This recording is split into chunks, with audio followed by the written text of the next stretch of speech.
Back in 2014, I made a list of unneeded Mario characters, which ended up being a more daunting task than you'd think, since every character ultimately has a use or at least likable charm to them. So to counter that video, and based on ideas spawned from the other video's comments section, I'm going to go over the characters from the Super Mario franchise that the series, with a focus on the main series games, figuratively could not live on without.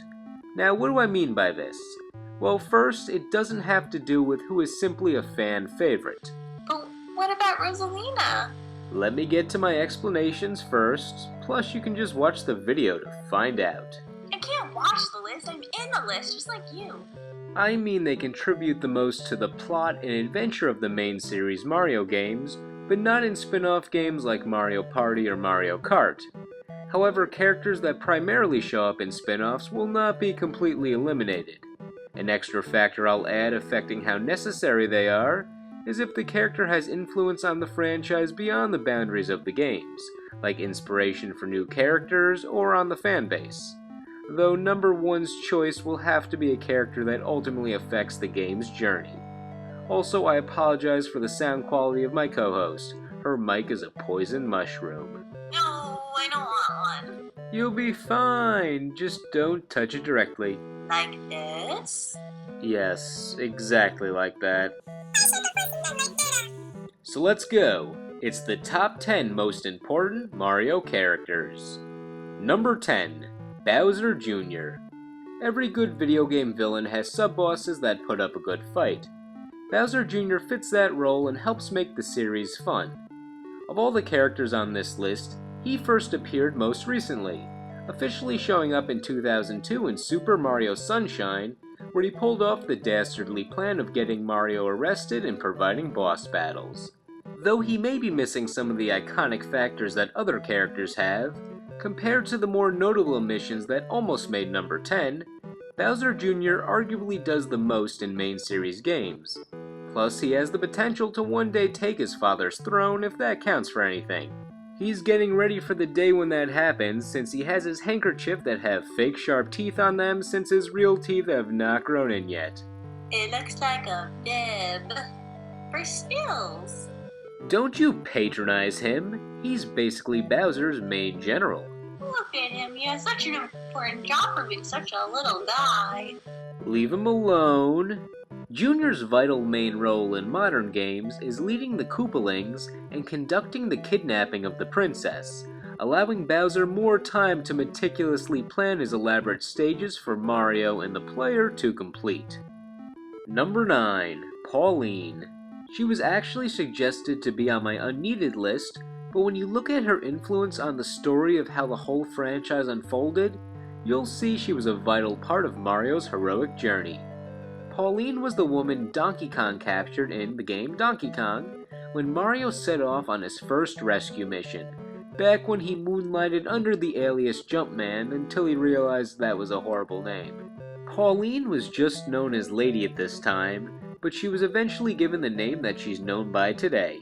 She has only primarily appeared in all iterations of the original Donkey Kong and the Mario vs. Donkey Kong games, but here's the thing, if she was never kidnapped, the Mario franchise may have ceased to exist.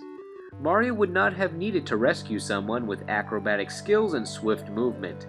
He may have just stayed an ordinary plumber that just did standard plumber tasks. Pauline's capturing gave Mario the motivation to perform these death-defying stunts to climb that honed his later skills we'd see in games today.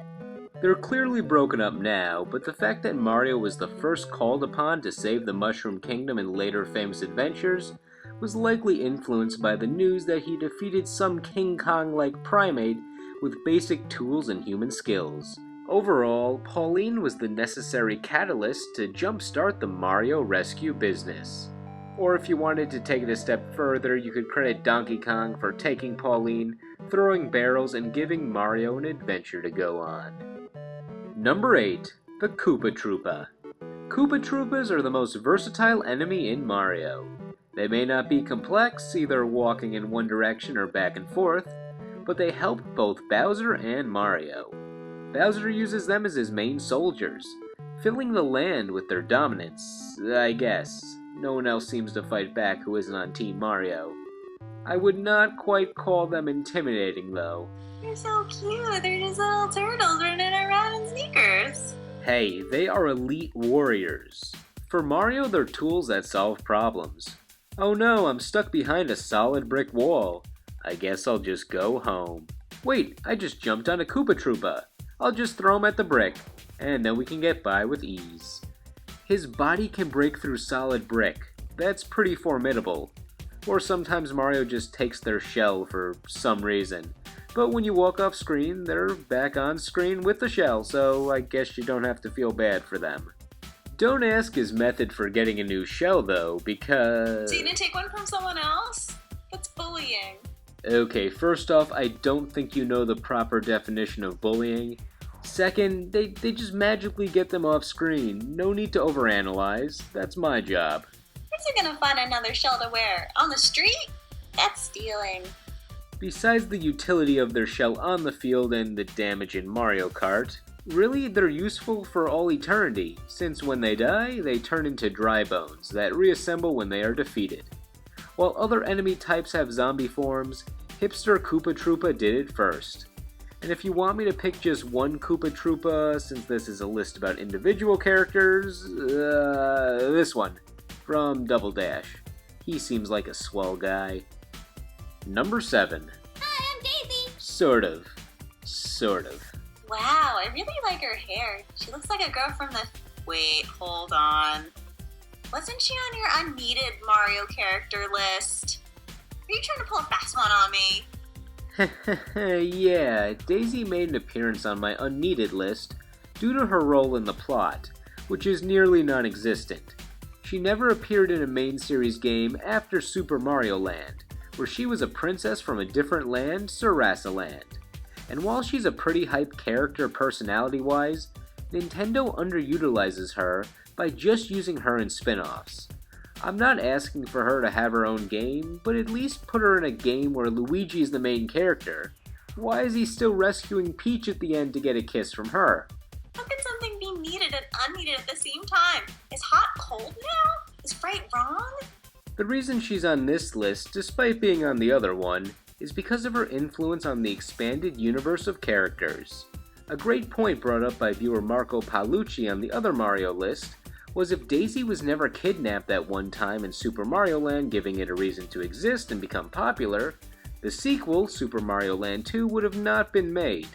Without Mario Land 2, we likely would have never seen Wario, since he was created just for that game and was not a Miyamoto character, so we can't exactly say Miyamoto would have eventually thought of him. Then that made me think, without Wario, his partner Waluigi, another immensely popular character, would have never been made. I also personally believe that the popularity of Daisy in Mario Tennis and beyond showed Nintendo that bringing back old characters in spin-offs or giving established characters partners is a great way to expand the universe and give players more options in games like Mario Party. Even though the character is just there to represent the player, we can at least choose an interesting design and personality.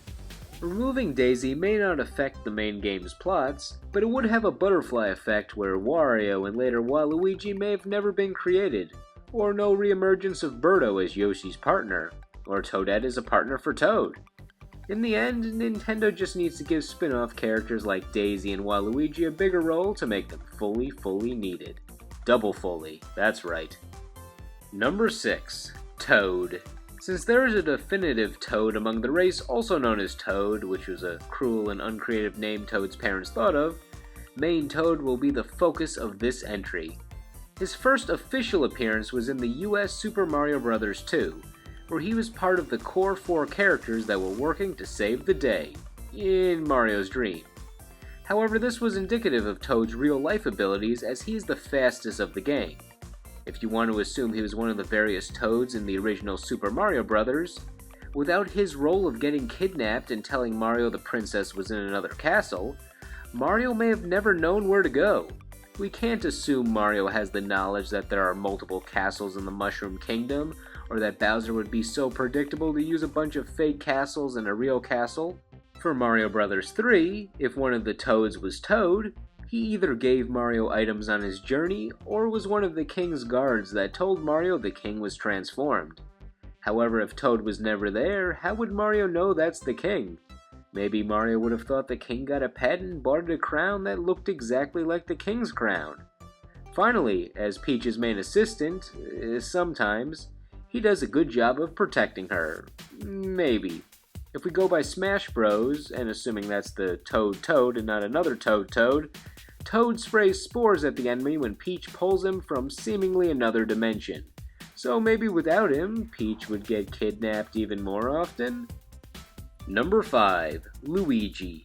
Luigi has accomplished so many things in the Mario universe. He has assisted Mario in taking down various enemies. He defeated ghosts in his very own mansion.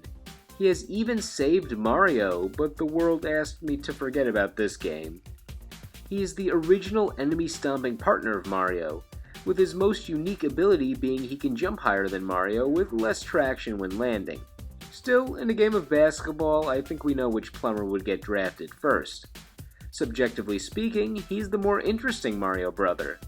He has personality beyond simply being the hero, showing he has to overcome his fears and apprehension with fighting to save the Mushroom Kingdom. But the game's called Super Mario Brothers. How can he not be number 2? No one else can see you holding up your 2 fingers for emphasis. You can. It's all that matters. Oh, that's right, his ranking probably is confusing. 5's not a bad ranking, right? Well, it is true. It's Mario Brothers Plumbing, not Mario Brother Plumbing, so the partnership would not work without him. But Luigi fell a bit short compared to 4 through 1, since in certain big games, Nintendo just didn't give him a role. In big games like Super Mario 64 or Mario Sunshine, they just did not have Luigi in the main adventure. It's not his fault. We all know he would have been useful, but show don't tell, I guess? Mario Galaxy made you play the campaign as Mario before you could play as Luigi, showing how he didn't do much for the main story of the game.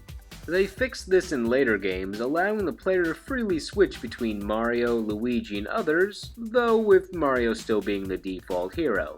However, he got his own year, and he's number 1 in my heart, along with the hearts of many Mario fans, so do not look too deep into this ranking.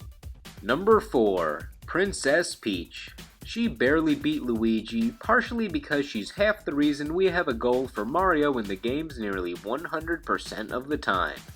Like Pauline, Peach allowed Mario to go on a grand adventure by getting kidnapped, only more often, allowing for more varied rescue missions.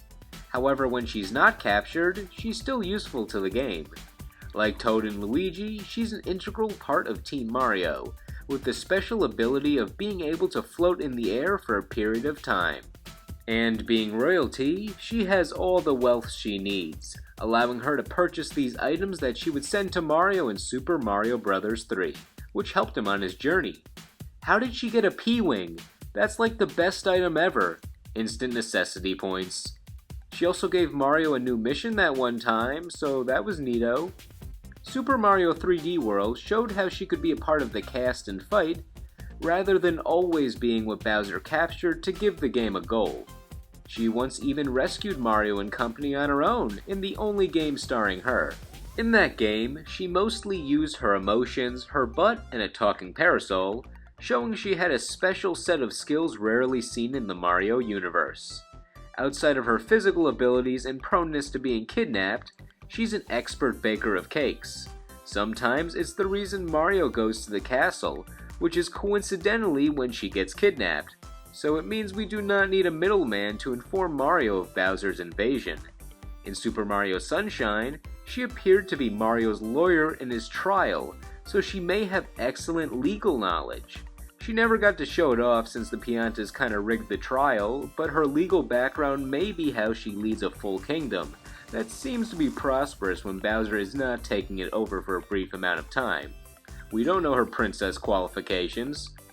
Doesn't someone want to outlandishly react to one of those attributes of Peach? There's so many things to react to, I can't choose just one.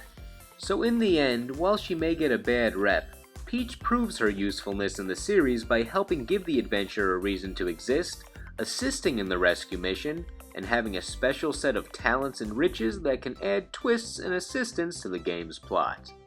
Number 3. Bowser. Every good game needs a conflict. In nearly every main series Mario game, Bowser creates that conflict. Whether he kidnaps the princess, some fairies, or that first thing again, he always brings new lands and obstacles along with him. Without Bowser, the hordes of enemies would not have a strategy, and maybe some would not even travel to the Mushroom Kingdom. At the end of each map, there may not be a Koopaling or boss battle lined up. He brings all the enemies to the figurative party. I do not know how he obtains all the obstacles he brings along with him, but the Mario games would not be the same without Bowser. We've seen other villains in alternate canons of Mario, like the various RPGs, but Bowser still manages to help progress the plots in those games. Even in the spin-offs, Bowser provides conflict, making some of the subjectively most fun mini-games in Mario Party and crashing the literal party to shake things up. You could also blame the person who did not invite Bowser on why he's so mad, but that's opening up layers we don't need. Without Bowser, the Mario games would just be an open world of pleasantness. Number 2. The iconic and classic Mario. I can't take this anymore, this doesn't make sense! How can Mario be number 2? 2! Has my weird ordering on this list broken your mind yet? You're probably more interested in knowing why Mario is number 2 rather than why he's on this list. It's pretty obvious why he's important. His name is in the title. He owns the plumbing business. He is the default character meant to save the day and sometimes the only one around. Without Mario, it would just be the Super Brothers franchise. Do I need to give any more detail? Of course, without Mario, maybe Luigi would be the ultimate hero, so should he have been higher? No turning back. Now everyone wants to know what silly reasoning I could have for our number 1 selection. Well, it's a character so essential, we would not have the Mario we know today without it. A character so necessary, Mario would just go home if it wasn't around. A character so important that you just want me to reveal it already. Does anyone have any guesses to add to this not-so-dramatic build-up? Please be Rosalina. Please be Rosalina. Sorry, it's not Rosalina. Is it baby Rosalina? Number 1. Yoshi, the character, but he also gets help from his species that goes by the same name. First seen in Super Mario World, his most important story role was in Yoshi's Island. This game is where Yoshi found baby Mario and realized he had to perform the noble deed of saving this innocent baby that cries a lot, as with most babies. Little did he know that this baby would one day save the Mushroom Kingdom numerous times. If Yoshi did not save Mario, he could have perished in the wild or been raised by someone evil. Furthermore, Yoshi saved baby Luigi too, so we could not even rely on Luigi becoming the hero if Mario never made it home safely. And it was no coincidence that the stork, yeah that's the canon, the stork was interrupted when delivering the babies, since Kamek heard that these babies would one day stop the nefarious Koopa plans. Even though multiple Yoshis were leading the baby home safely, main Yoshi devised the plan to help the babies and pass them off to various other Yoshis. Along the way, Yoshi has foes to battle, so he did more than just carry a baby on his back. So no Yoshi means no Mario Brothers, which means no game franchise. If you want to know how he makes himself even more useful than saving the protagonists before they were even the protagonists, chronologically speaking, Yoshi acts as adult Mario's trusty dinosaur horse, or at least the species does, but one of these guys is the Yoshi. How are you gonna step on these plants, Mario? Your shoes are not strong enough. Haha, but Yoshi's boots are, which he's naturally wearing. They just kind of appear as he gets older. Need to make a jump from a cliff? Well, those details get a little messy on how Mario uses Yoshi, but his help was greatly appreciated. I like to think that Yoshi's completely fine, and then rinse and repeat for future Yoshi appearances. He follows Mario to new worlds, outer space, and Rio. Yoshi, the ultimate problem solver, rescuer, and most of all, friend to Mario. All those factors considered, he's the most important Mario character in the Mario universe. So what do you think? Agree? Disagree? Is there a character I did not discuss that is vital to the universe? Let me know. Remember, this is a list of characters I find most necessary rather than ones I just like. Anyway, thank you all for watching, and here are some outtake blooper things if you like extra post-video content. We will see you in the next video. See you then. Bowser's all, you walk to the right, you fly up and down, you file my taxes. That last one is unconfirmed. He has to file taxes, and Peach is a lawyer. Number 7. Hi, I'm Daisy. Sort of. Sort of. Wow, it looks like she... Nope. Nope. Nope. Number... Wow. Oh, tell me you go first. Sorry. That's a dog in the background. That's a dog. That dog just thwarted your plan.